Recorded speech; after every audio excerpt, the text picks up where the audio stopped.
Welcome to Book Talks, the show that speaks to education, health, entrepreneurship, and so much more.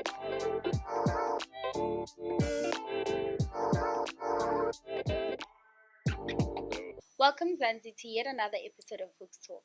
I am your host, Reneilwe Maenetja, and today in studio we have the CEO of the ProFresh Training and Consulting. Welcome, CEO. How are you doing today? Well, thank you, Butlali. I'm great, and how are you? I'm good, thank you. Who is Reneilwe? Oh, yeah, that is a very broad question. But since we have all the time, let me break it down who Reneilwe is.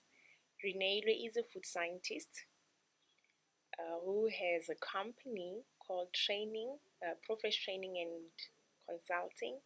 We specialize in all the training needs from agricultural sector, manufacturing, and food preparation. So we are accredited with AgriSETA, FoodBevSETA, and CAPSETA. So that's why we say we are the value chain specializing company.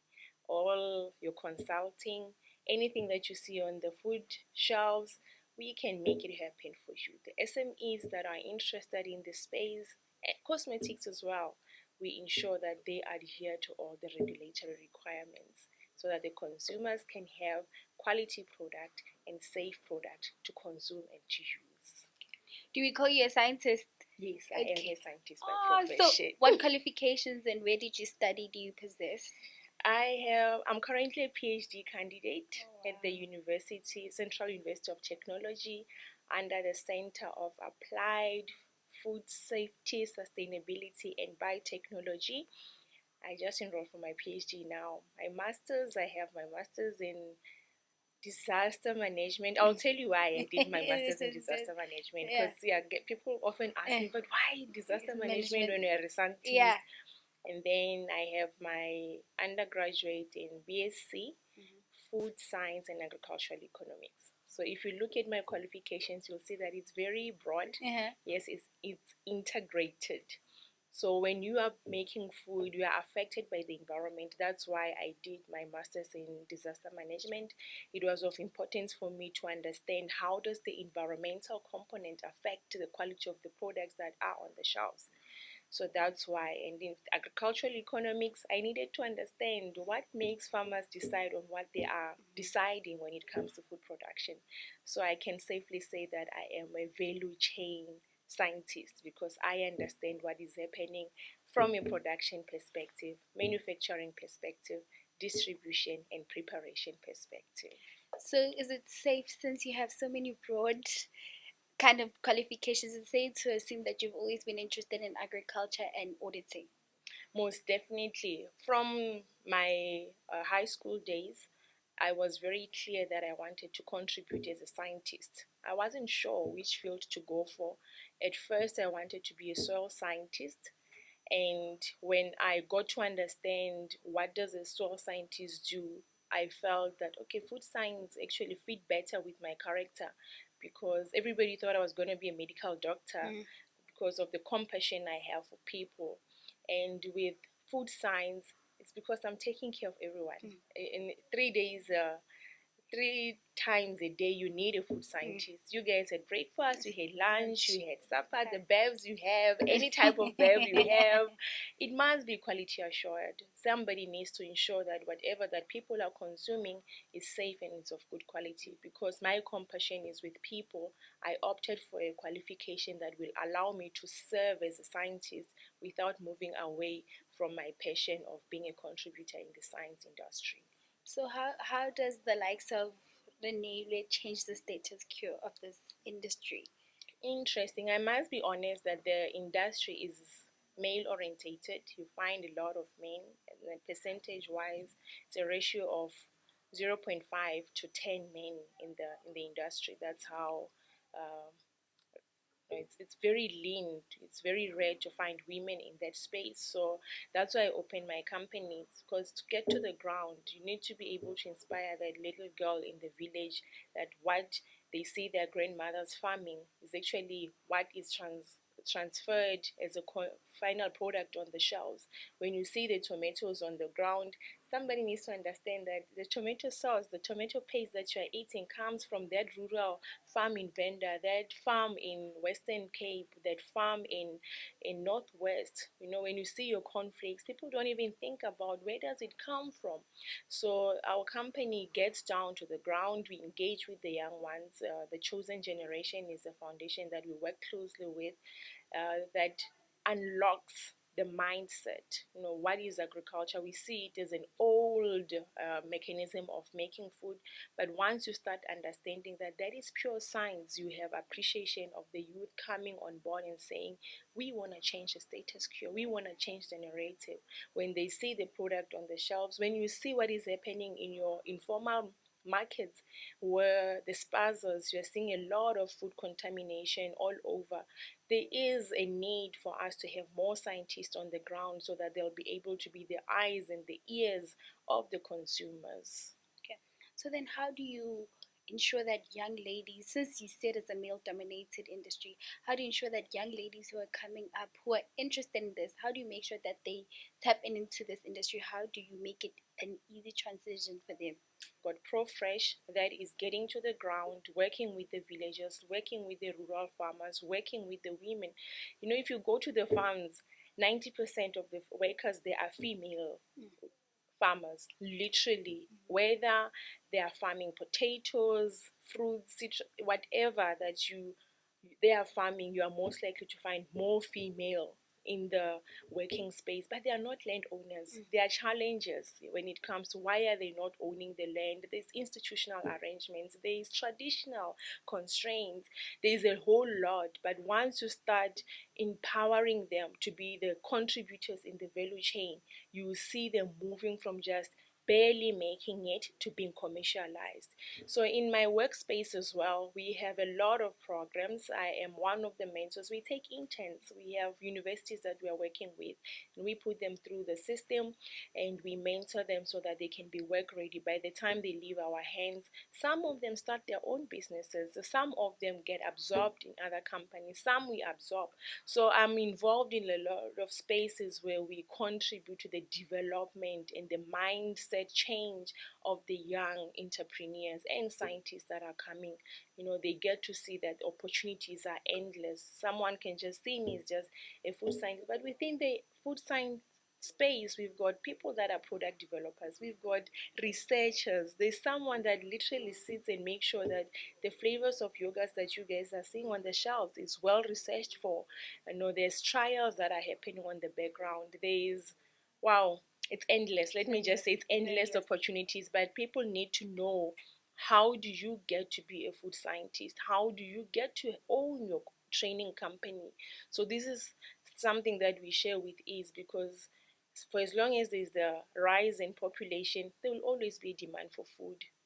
Okay. Now you wear so many caps. Let's tap into the cap of the CEO. What is ProFresh Training and Consulting? Who are you? What do you guys do? Can you give us more details? Yeah, as I've already shared a little bit what ProFresh does, we work from the ground. As I've said, we are accredited with AgriSeta. So we call it the PP, triple Ps. The first P is your production line. When you are at the farm, you are producing. Whether it's livestock, whether it's crops, whether it's meat, whether it's fish, it's you producing anything that people can consume. So that accreditation is covering all those components of food production.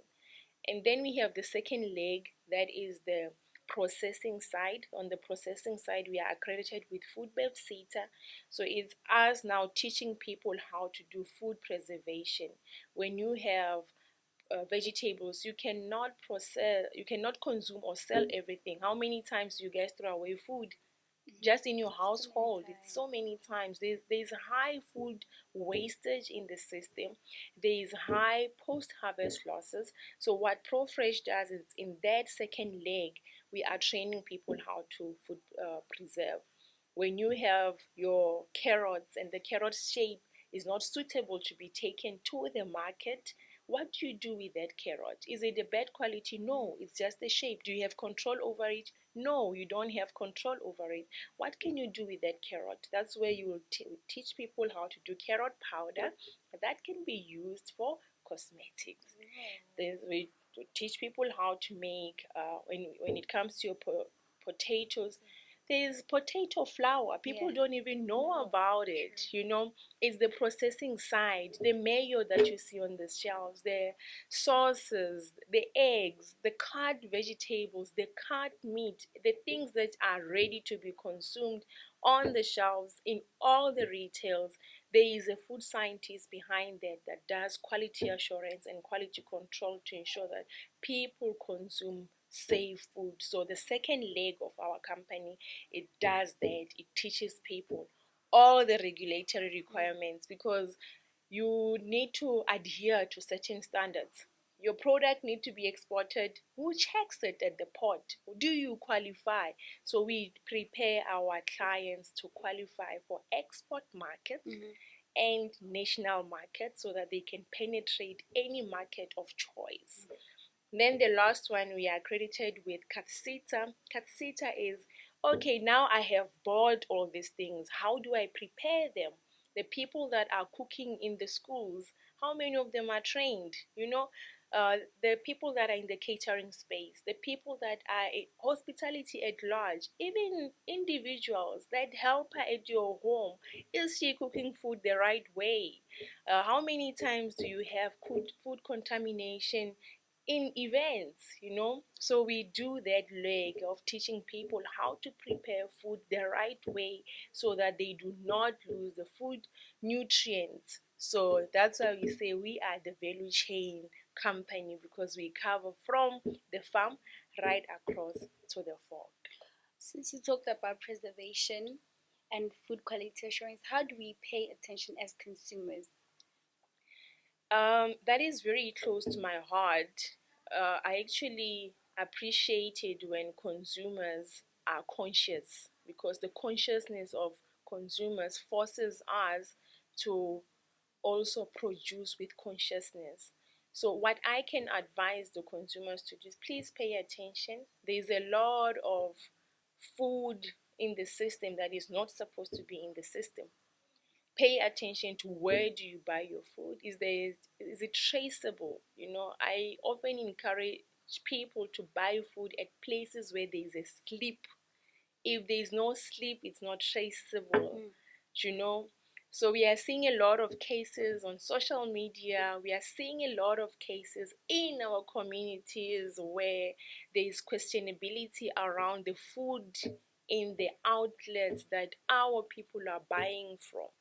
So if there is no sleep, don't consume it. But then, since there is this whole new idea of people starting their own local backyard farms, how can people assure it from home if it's something that's homegrown, or homegrown things, don't they need that quality assurance? They actually do. Remember, even if it's homegrown, you need to pay attention to the kind of chemicals you're putting in. The water, I've seen people recycling water. You bath with the water with all the soaps, and then you go water your plant. There's a danger in that. So there is a need for people to be aware that quality assurance is not about the paper. It's about consciousness of how you produce food. It's about that quality mindset from the ground. How do you take care of your soil? What do you put in there? What kind of manure are you using? Are you using the goat manure, the cattle manure? The quantity that you are using can have a direct impact on the quality of your product.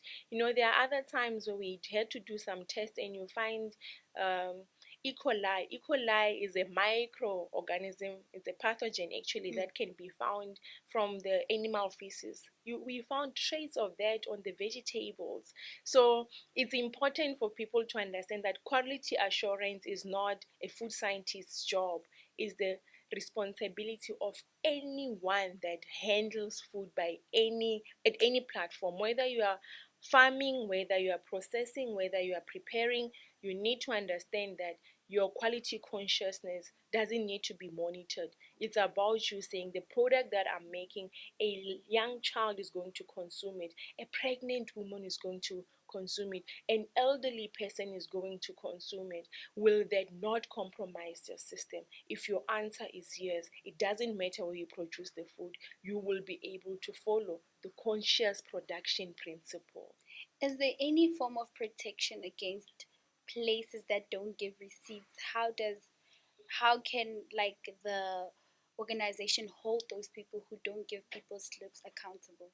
That is very complex. We have a lot of stakeholders involved. We have the Department of Rural Development that are responsible for ensuring that all the products follow the Production Acts.